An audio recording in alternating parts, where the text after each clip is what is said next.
할렐루야. 저는 오늘 본문의 말씀을 통해서 영적 부흥이라고 하는 제목으로 함께 은혜를 나누고자 합니다. 오늘 이사야 선지자를 통해서 주신 말씀을 우리는 읽었습니다. 이사야 선지자는 구약의 대표적인 선지자라고 말할 수가 있습니다.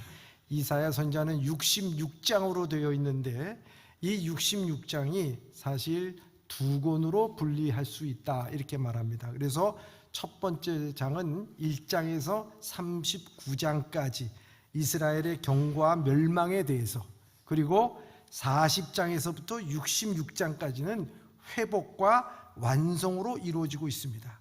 그래서 이 이사야서 66장은 신구약의 축소판이라 이렇게 말하기도 합니다.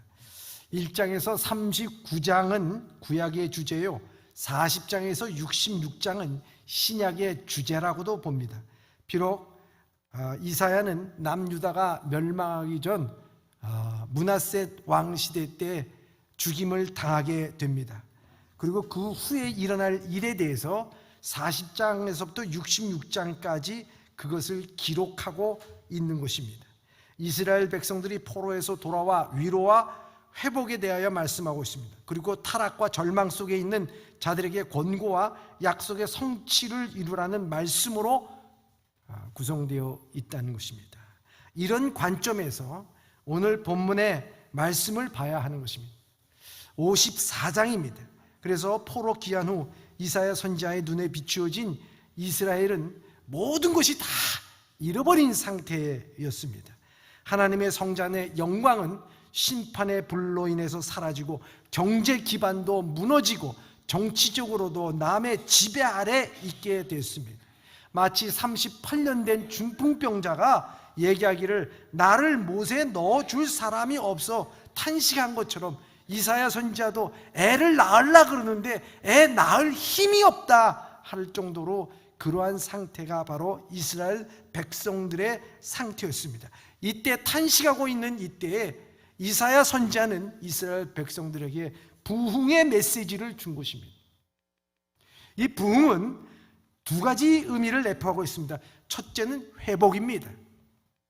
다시 살아납니다. 에스겔 굴짜기의 마른 뼈들이 다시 살아나 큰 군대를 이룬 것처럼 아무것도 아닌 것 같은데 다시 회복되는 것입니다. 두 번째는 하나님께서 다시 오심입니다. 현실이 아무리 암담하고 힘들고 어려워도 하나님께서는 다시 오셔서 우리를 회복시켜 주시고 온전케 해 주실 것이라고 된 것에 대한 강력한 믿음과 희망과 소망과 비전이 바로 우리를 부흥하게 만든다는 것입니다. 이런 관점에서 교회는 오늘 영적인 회복을 이루고 반드시 우리 가운데 우리를 통하여서 이 땅에 이루고자 다시 오실 주님에 대한 강한 믿음으로 영적 부흥을 사모해야 될 줄 믿습니다. 여러분, 승리하는 사람들의 공통점은 뭐냐? 머리가 똑똑한 것 아닙니다. 참을성이 있는 것 아닙니다. 뭐 이런 것도 되지만 그러나 더 중요한 것은 회복의 탄력성이라고 말합니다. 회복의 탄력성. 회복의 탄력성이 뭡니까? 밑바닥까지 떨어져도 꿋꿋이 다시 튀어오르는 능력입니다. 고무공은 튀어오릅니다. 나무공은 그러나 튀어오르지 않습니다. 유리공은 떨어지면 깨지게 되어 있습니다. 그러나 탄성이 강한 공은 바닥에 떨어뜨리면 바닥을 치고 튀어오릅니다. 세게 내려칠수록 더 크게 튀어오르는 것입니다. 우리 인생에 갑작스러운 역경이 옵니다. 밑바닥까지 내동댕이 치는 일들이 벌어지게 됩니다. 그러나 회복의 탄력성이 높은 사람들은 다시 솟구칩니다. 아니, 이전보다도 더 높게 올라간다는 것입니다. 역경을 극복하고 긍정적인 상태로 다시 회복을 하는 것입니다. 바로 이것이 회복의 탄력성입니다. 신앙의 사람들, 요셉도 그랬고요, 다윗도 그랬고 다니엘도 그렇습니다. 시대를 신앙으로 이끌었던 많은 지도자들은 이와 같이 회복의 탄력성이 높은 사람들이었습니다. 회복의 탄력성이 높은 사람이 신앙인이 되는 것이 아니라 신앙인이 회복의 높은 탄력성을 갖고 살아가게 되는 줄 믿습니다. 여러분, 바벨론 포로 생활에 있던 이스라엘 백성들에게 주신 말씀입니다. 이때 하나님은 선지자를 통해서 너는 외쳐 노래할지어다라고 말하고 있습니다. 외쳐 노래할지어다. 여러분, 이걸 굉장히 중요하게 생각해야 되는 것입니다. 오늘 본문의 말씀 54장 1절의 말씀입니다. 시작. 잉태하지 못하며 출산하지 못한 너는 노래할지어다. 산고를 겪지 못한 너는 외쳐 노래할지어다. 이는 홀로 된 여인의 자식이 남편 있는 자의 자식보다 많음이라. 여호와께서 말씀하셨느니라. 아멘. 여기 보면 하나님은 포로 생활하고 있는 이스라엘 백성들을 한 여인에 비유했습니다. 이 여인은 어떤 여인입니까? 잉태하지 못한 여인이요, 생산치 못한 여인이요, 산고를 걷지 못한 여인입니다. 여러분, 한마디로 얘기하면 그 시대 때의 여인으로서는 가장 불행한 사람이요, 정말 상처 많고 힘들고 어려운 여인의 표상이라고 말할 수가 있습니다. 잉태하지 못하고 생산하지 못하고 산고를 걷지 못한 여인에게 있어서 가장 안 좋은, 가장 불행한 요소들은 다 갖고 있는 것이라고 말할 수가 있습니다. 한마디로 해서 저주받은 여인으로 취급받은 슬픔이 많은 여인들의 모습이었습니다. 현재 이스라엘이 바로 남편에게 버림을 받아서 아이를 낳을 수 없는 이 여자와 같았던, 생산치 못하고 잉태치 못하고 산고를 겪지 못하는 이 여인과 같이 저주받은 여인과 같은 존재가 바로 지금 이스라엘의 백성과 똑같다고 말씀하고 있는 것입니다. 왜 이렇게 이스라엘 백성들이 산고를 겪지 못하고 생산치 못하고 잉태치 못하는 여인과 같은 존재가 됐는가 하는 것입니다. 하나님께서 그들에게 은혜를 주셨지만 그들의 은혜를 감당하지 못했습니다. 여러분, 우리가 받은 은혜를 감당하지 못하면 이와 같은 존재가 된다는 사실을 우리가 분명히 알아야 하는 것입니다. 하나님은 아브라함에게 약속하여 주셔서 그들을 참으로 모래와 같이, 해변의 모래같이 수많은 백성으로 만들어 주셨습니다. 그리고 그들을 출애굽시키기 위하여서요, 문선지에 양의 피를 바르라 해서 10만 마리의 양을 그때 죽였다고 합니다. 10만 마리의 양을 희생시켜가면서 또 애굽의 장자들을 죽여가면서 이스라엘을 쫓아오는 많은 애굽 군대를 홍해에 몰살시키면서, 그리고 낮에는 구름 기둥으로 밤에는 불 기둥으로 그들을 지켜주시고 만나와 또한 무리바의 물을 통해서 그들을 지켜주시고 인도하여 주시며 나라를 만들어 주시고 흥하게 만들어 주셨습니다. 하나님은 그들을 거룩한 백성, 제사장의 나라로 삼아서 온 세계를 복주시기를 원했습니다. 그런 백성들이 어떻게 했습니까? 그들은 하나님을 떠났습니다. 우상 숭배를 하고 도적으로 타락하고 강대국을 의지하고 그들은 내면적으로 타락하기 시작했습니다. 그래서 그들은 가나안 문화에 휩쓰여서 아세라 신상과 또한 바알 신을 섬기게 되고 모든 사람들이 방탕하며 지도자들은 뇌물을 좋아하게 됐습니다. 하나님은 부지런히 선지자들을 보내서 그들을 돌이키려고 애를 썼습니다. 그때만 해도 돌이켜도 되지만 그러나 그들은 돌이키지 않았습니다. 오히려 이 선지자를 잡아 죽이고 핍박하였다고 하는 것입니다. 히스기야 왕과 요시야 왕이 일어나서 나라를 개혁하려고 했지만 그것도 잠시였습니다. 따르지 않았습니다. 하나님은 드디어 그들을 심판하기로 작정하고 바벨론 갈대아 사람들을 일으켜서 회초리로서 그들을 심판하게 하고 이 심판을 통해서 죄를 끊고자 했습니다. 예루살렘 성전이 불타고 예루살렘 성은 무너졌으며 이스라엘은 70년 동안 바벨론 포로와 생활을 하게 되었습니다. 그들은 잉태하지 못하여 남편에게 버림받은 존재와 같은 여인이 되었습니다. 그러나 하나님께서는 이 모든 것을 통해서 이 바벨론이라고 하는 용광로에서 그들을 강하게 훈련을 시켰습니다. 하나님은 그들을 사랑하여서 징계한 것입니다. 제사장 나라로 키우고자 하셨습니다. 이스라엘을 훈련하고 그들을 회개시키고 하나님 백성으로 다시 소망을 두고 부르시기를 원하셨던 것입니다. 사실 이스라엘 백성들은 바벨론에 의해서 망한 것이라고 생각하였습니다. 그들은 바벨론 여러 강가에서 수금을 버드나무에 걸고 그들은 눈물을 흘렸다, 그렇게 되어 있습니다. 그러나 하나님은 포로된 이스라엘 백성들에게 오늘 뭐라고 말씀합니까? 그런 비참한 현실 가운데서 생산치 못하고 잉태치 못하고 산고를 먹지 못하는 저주받은 여인과 같은 이스라엘 백성들에게 노래하라고 말씀하고 있습니다. 노래하라고 말씀하고 있습니다.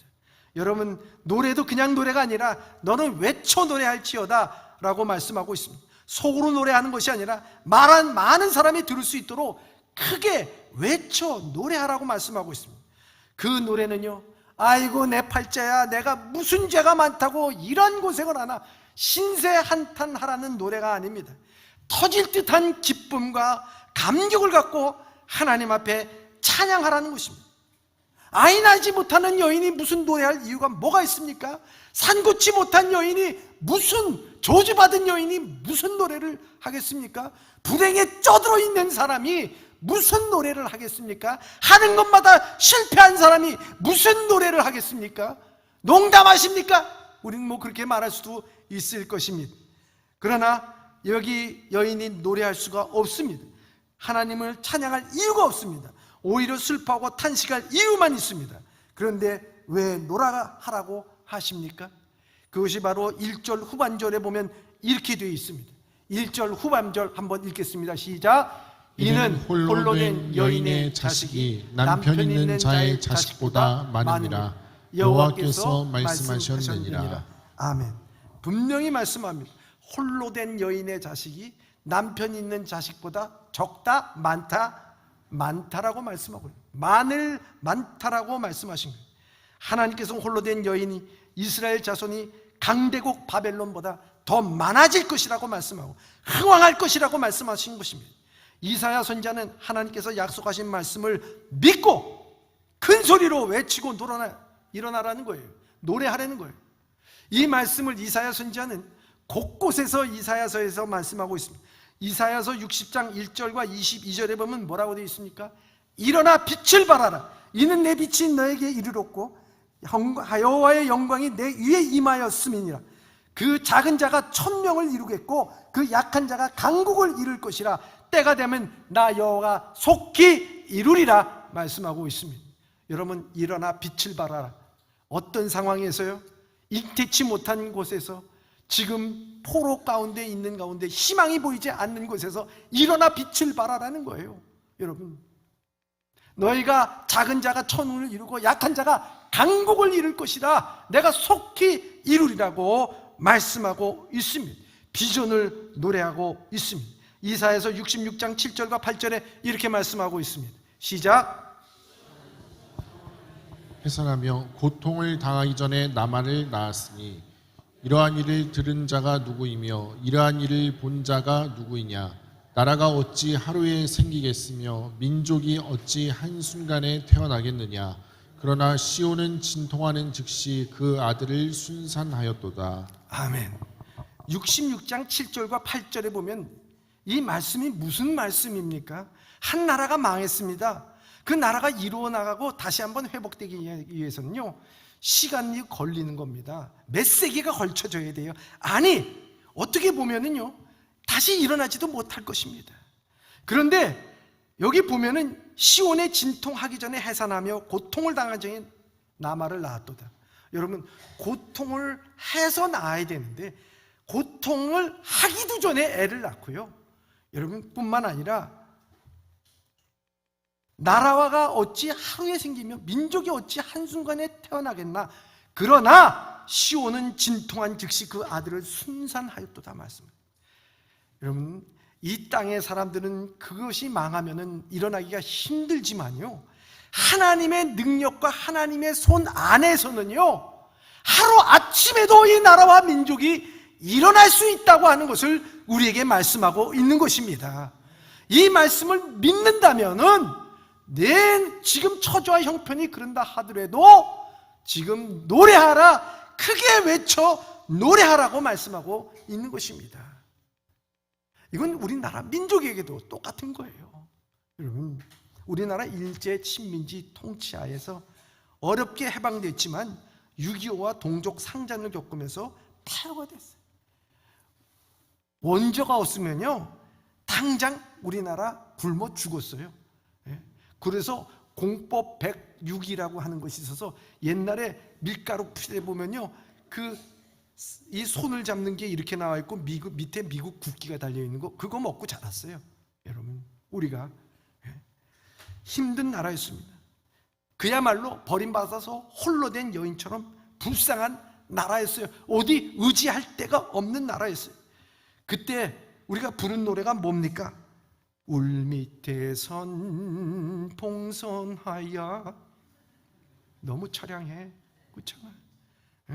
가슴이 절절해. 길고 긴난 여름철에 아름답게 꽃필 적에 어여쁘신 아가씨들 너를 반겨 놀았도다. 당시 애국자들이 억압받던 백성들 말할 수 없는 고생과 한숨 속에서 조국 강산을 그리워하면서 부르던 노래입니다. 목포의 눈물, 여러분, 눈물 젖은 두만강, 황성예터, 번지 없는 주막, 이런 얼마나 슬픈 노래들이 많은지 모릅니다. 그런데요, 우리나라를 하나님께서 축복하여 주셔서 복음을 허락하여 주셨어요. 일제부터 하나님의 복음을 받은 교회들이 일어나기 시작했습니다. 그 교회들이 정말 잉태치 못하고 산고를 겪지 못한 이 여인들과 같은 이 한국이, 이 교회들이 찬양하기 시작했습니다.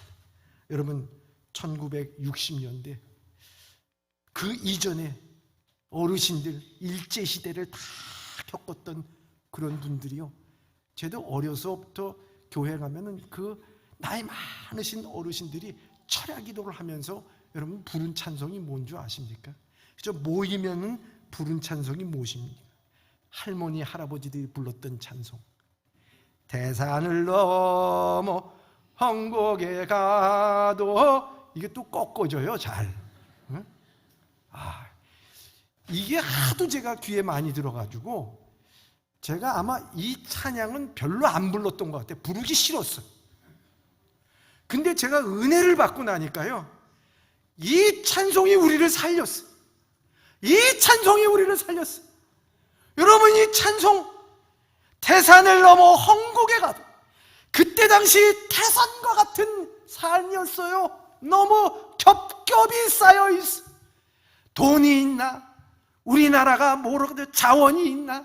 기술이 있나? 아무것도 없었어. 예? 여기 건너가면 구로공단에서 그냥 가발 만들고 노동집약적인 모습을 통해가지고 그렇게 힘쓰고 애썼던 태산을 넘어, 6.25 때는 우리에 있어서 남은 게 아무것도 없어. 태산을 넘어 헝곡에 가도 빛 가운데로 걸어가면 주께서 항상 지키시기로 약속한 말씀 변치 않네. 하늘의 영광, 하늘의 영광, 나의 맘속에 차고도 넘쳐 할렐루야를 힘차게 불러 영원히 주를 찬양하리. 할렐루야. 여러분, 힘차게 불러 빛 가운데로 걸어갔어.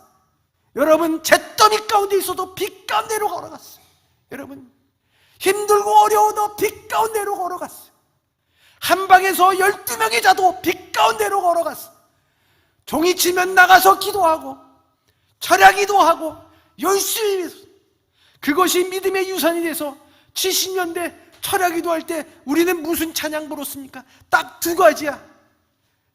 예수님 찬양, 예수 이름으로, 이거 두 가지. 여러분, 예수님 찬양, 가사가 처음부터 끝까지 예수님 찬양밖에 없어. 예수님 찬양, 예수님 찬양, 예수님 찬양 합시다. 할렐루야. 야, 할아버지 할머니 얼마나 할렐루야 한 100번이나 불렀을까? 200번, 300번. 여러분, 예수 이름으로, 예수 이름으로 마귀는 쫓긴다. 야, 마귀가 다 달라갔어요. 가난도 다 달아났어. 예? 근심과 걱정도 다 달아났어. 우리에 있는 우울증도 다 달아났어. 여러분, 그 두 곡 갖고 살았어.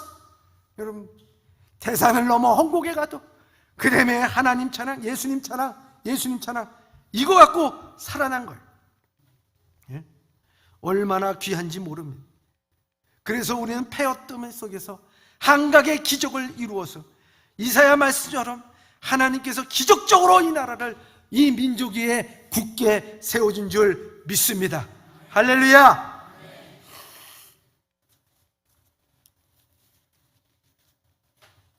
하나님은 함성을 지르며 노래하기를 원하신다. 하나님은 과부된 것 같은 그들의 남편 있는 자보다 자식이 더 많을 것이라고 소명의 말씀을 하고 있습니다. 분명히 하나님의 말씀입니다. 왜냐하면 이사야서 오늘 54장 4절과 5절에 이렇게 말씀하고 있어요. 시작. 두려워하지 말라. 내가 수치를 당하지 아니하리라. 놀라지 말라. 내가 부끄러움을 보지 아니하리라. 내가 내 젊었을 때의 수치를 잊겠고 과부 때의 치욕을 다시 기억함이 없으리니 이는 너를 지으신 이가 내 남편이시라. 그의 이름은 만군의 여호와이시며 내 구속자는 이스라엘의 거룩한 이시라. 그는 온 땅의 하나님이라 일컬음을 받으실 것이라. 아멘. 여러분, 분명히 여기에 두려워하지 말라고 되어 있잖아요. 수치를 당하지 않겠다고 하잖아요. 놀라지 말라. 잉태치 못하고 상고를 겪지 못하고 우리가 아기를 낳지 못하는 사람들에게 있어서 너 걱정하지 마. 자식이 더 많은 거 너 거기에서 두려워하지 마. 오늘 우리에게 있어서 이와 같은 고난과 역경과 시련과 암담한 현실 속에서도 두려워하지 말라는 거예요. 왜냐? 5절의 이를 너희 지으신 이가 내 남편이라는 거예요. 여러분, 만군의 여호와 내 구속자 거룩한 이스라엘이가 내 남편이라는 거예요. 여러분, 그렇지 않습니까?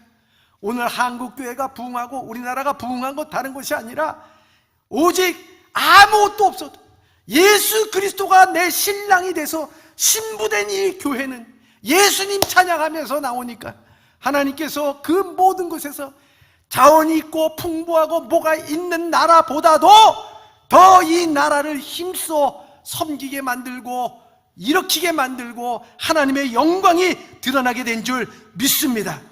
여러분, 부흥은 어떤 때입니까? 바로 이와 같이 우리의 찬양이 회복이 되고 우리가 암담한 현실 속에서도 내에 있는 모든 피해의식과 열등감과 이 모든 것을 우리가 다 버리고 하나님을 찬양하며 나갈 때에, 주님을 나의 남편으로 삼을 때에, 우리가 그것을 향해서 찬양할 때 거기에 부흥이 시작이 일어나게 될 줄 믿습니다. 여러분, 오늘 말씀 찬양할 것뿐만이 아니라 우리에게 구체적으로 어떻게 행동하라고 말씀하고 있습니까? 오늘 2절과 3절의 말씀입니다. 시작. 내 장막터를 넓히며 내 처소의 휘장을 아끼지 말고 널리 펴되 너의 줄을 길게 하며 너의 말뚝을 견고히 할지어다. 이는 내가 좌우로 퍼지며 내 자손은 열방을 얻으며 황폐한 성읍들을 사람 살 곳이 되게 할 것임이라. 아멘. 근동지방의 유목민들은 이 장막에서 생활했습니다.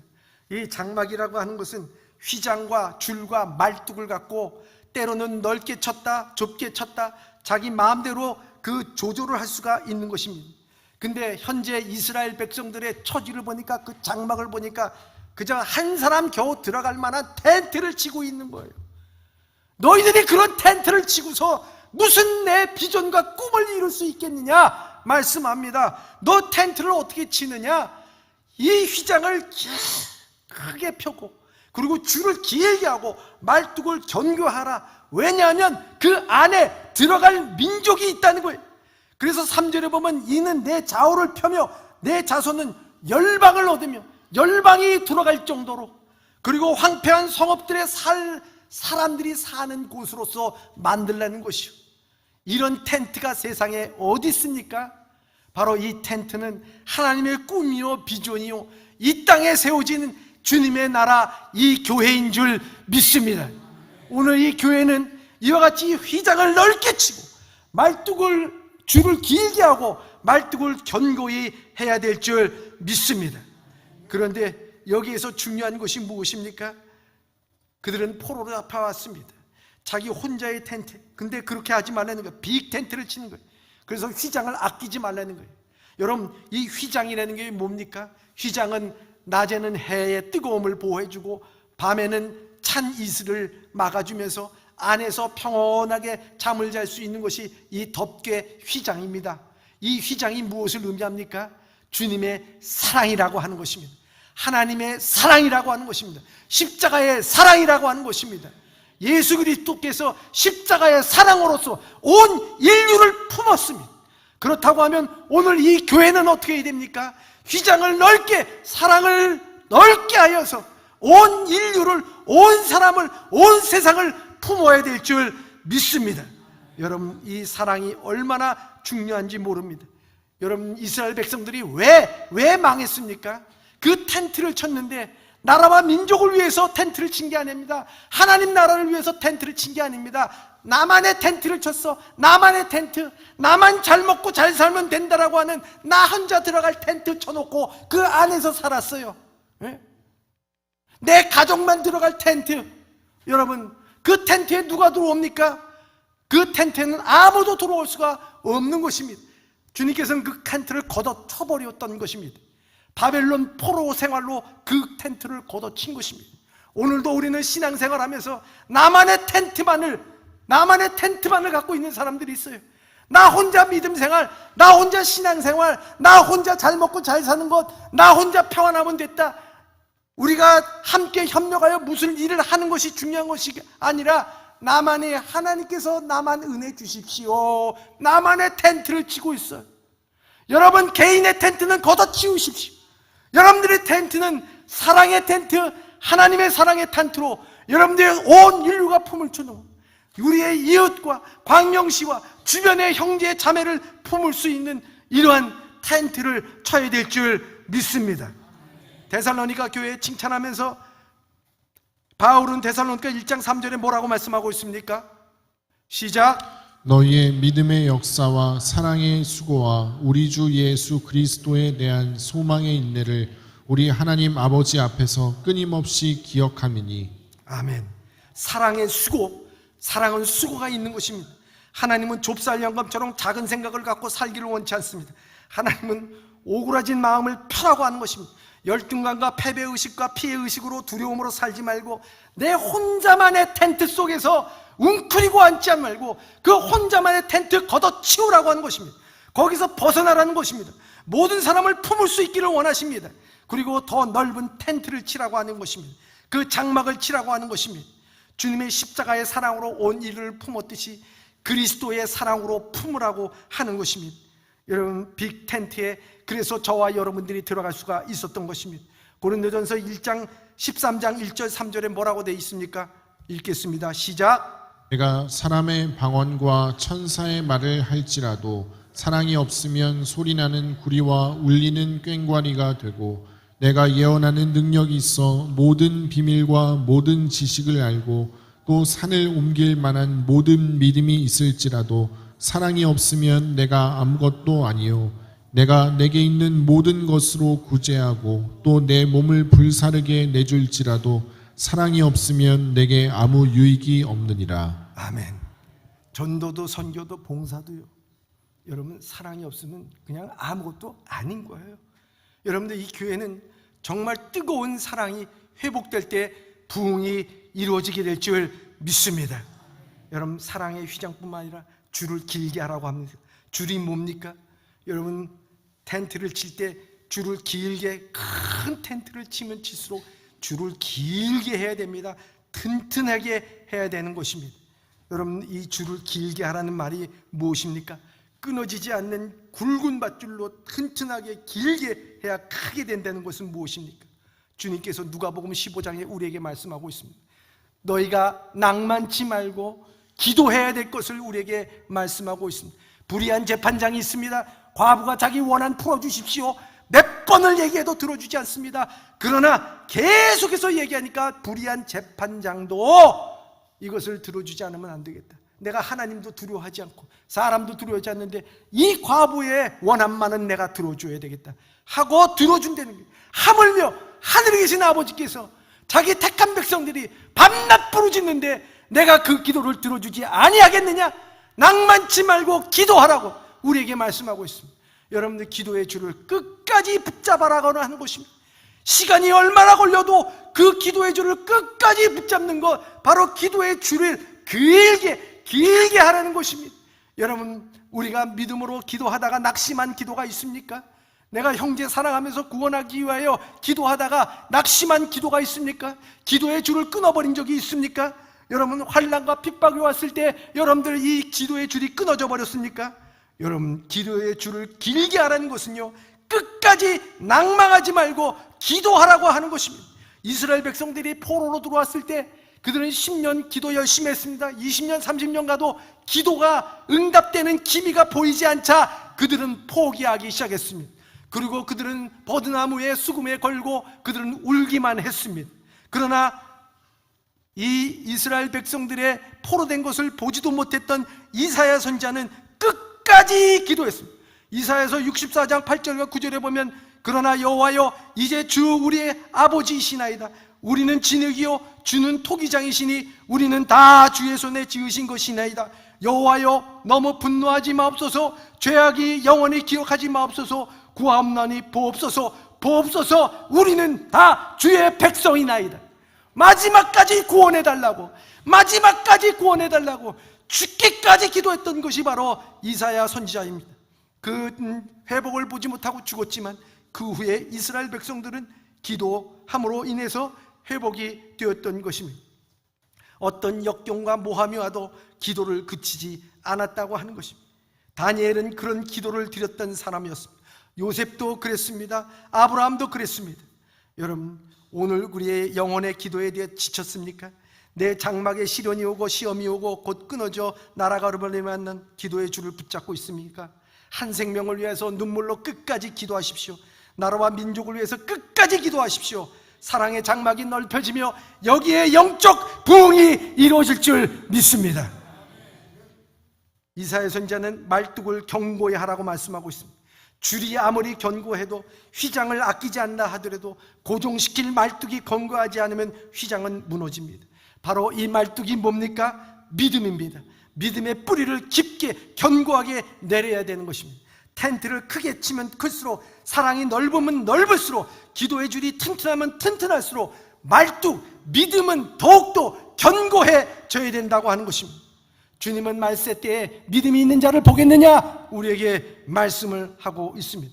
베드로 사도는 이렇게 권면합니다. 너희 믿음을 굳게 하여 그를 대적하라. 이 세상에 있는 너희 형제들도 동일한 고난을 당할 줄 알미라 말씀하고 있습니다. 우리는 동일한 고난을 당할 줄 아는 거예요. 여러분, 그 고난 당할 줄 몰랐어요. 그렇기 때문에 믿음을 굳게, 말뚝을 굳게 우리의 심령 가운데 박아야 될 줄 믿습니다. 장막탈을 넓히는 일, 회복과 다시 오실 주님을 맞이게 하기 위해서, 영적 부흥을 위해서 말뚝을 견고히 하는 일입니다. 이것이 바로 바벨론 포로의 현실에서 믿음을 잃지 말아야 되는 것입니다.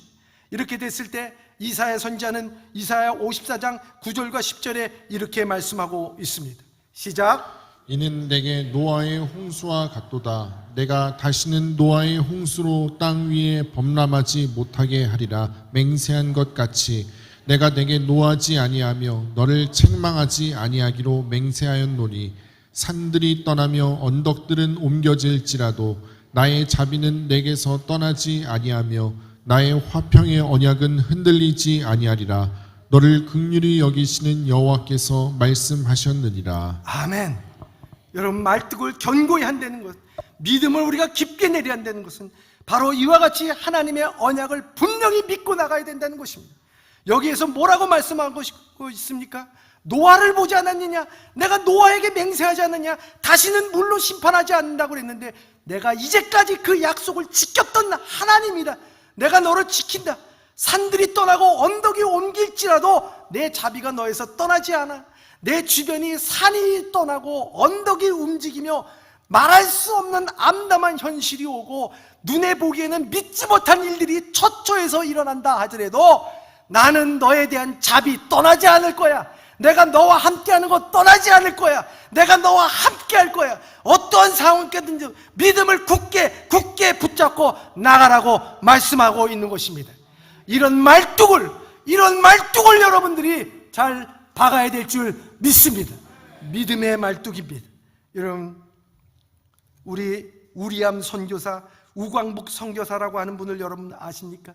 한국 이름입니다만은 이분들은 다 외국 선교사입니다. 우리암 선교사는 프랭크 윌리엄이고 우광복 선교사는 조지 윌리엄입니다. 부자입니다, 부자. 여러분, 이 부자 선교사 우광복이라고 하는 이름은요, 우리나라 광복이 됐다 그래서 그 광복의 이름을 담아서 이름을 줬습니다. 여러분, 그들은 일제 강점기 때 광복 직후에 복음의 사역뿐만 아니라 대한민국의 기초를 놓는데 귀히 쓰임을 받은 분입니다. 우리암 선교사는요, 충남 공주에서 교육 선교를 하다가 일제에 의해서 추방당했습니다.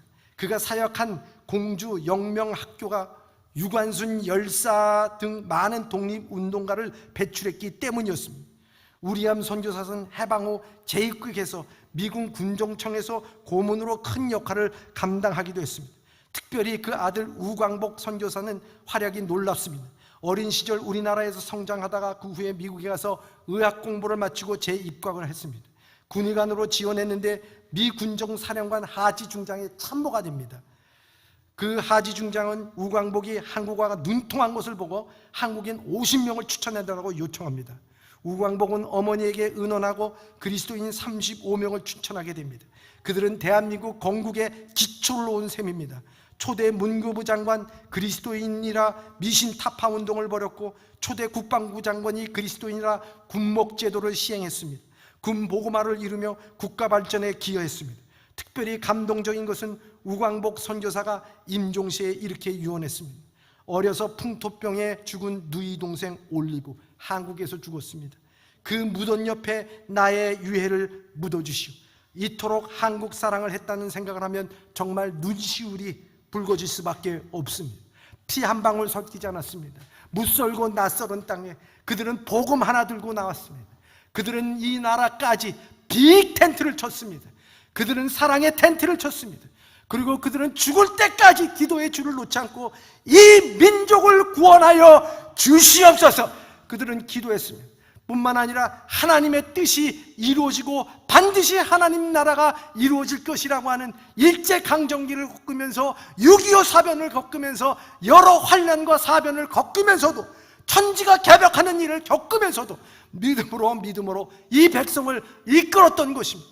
그렇기 때문에 그 빅 텐트 안에서 수많은 사람이 예수 그리스도를 믿고 오늘날 우리의 부흥과 발전을 이루는 원천이 된 줄 믿습니다. 사랑하는 예봄의 성도 여러분, 부흥이 도대체 무엇입니까? 여러분들은 어떤 텐트를 치고 있습니까? 나 혼자 눕기에 딱 알맞는 그 개인 텐트만 치고 있습니까? 여러분, 내 식구만 들어와서 잘 수 있는 텐트를 치고 있습니까?